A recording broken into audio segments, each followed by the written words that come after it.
partir de l'âge classique, couplant politiquement l'État, le juridique et le territoire, nous pouvons le nommer le moment de la souveraineté. Le second est celui des transformations en rupture dans le mouvement des révolutions occidentales, et particulièrement pour nous de la Révolution française, nous nommons ce moment celui de la nation. Le troisième est celui de la scission prolétarienne et de sa résorption. Nous pouvons le nommer le moment du social. Si nous suggérons que nous nous trouvons dans une conjoncture marquée par le relatif épuisement signifiant de ces éléments configurateurs de la politique, nous avons indiqué quelques-uns de ces éléments principaux dans cette conjoncture, toujours posant la possibilité de la détermination d'une unité à partir d'une division conflictuellement, alors nous pouvons voir dans les mouvements populistes des tentatives pour refaire politique en réactivant ces éléments, en cherchant à en produire une synthèse nouvelle. Dans les faits, partant de la diversité de conflits engendrés par les divers rapports de domination caractérisant la formation sociale dans ces divers niveaux d'organisation, il ne saurait de reprendre des fragments de ces éléments qui se recomposent dans des proportions différentes avec des effets différents. C'est pourquoi il ne cesse de mêler des emprunts aux principes caractéristiques des moments évoqués. Souveraineté, nation, sociale.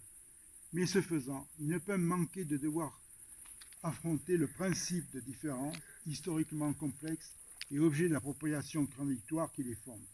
La souveraineté de l'État suppose sa distinction des autres États. La nation doit distinguer le national et l'étranger. Le social divise les inclus et les exclus.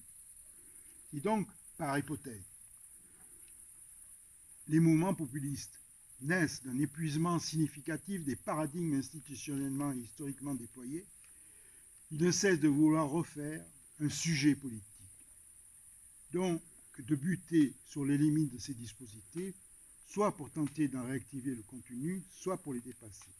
Nous avons ainsi la mise en place de deux formes inverses d'une attention à l'exclusion, soit en pensant l'unité à partir d'elle, ou plus généralement en posant toujours la question de savoir où passent les limites, soit en concevant l'unité comme le mouvement même d'abolition des limites, faisant de tous ceux marqués par une forme d'exclusion les vrais porteurs d'une figure nouvelle de la subjectivité politique.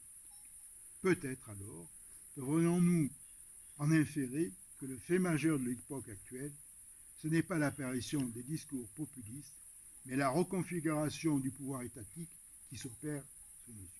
Voilà, je vais arrêter de ce moment. Je vais un peu vous expliquer.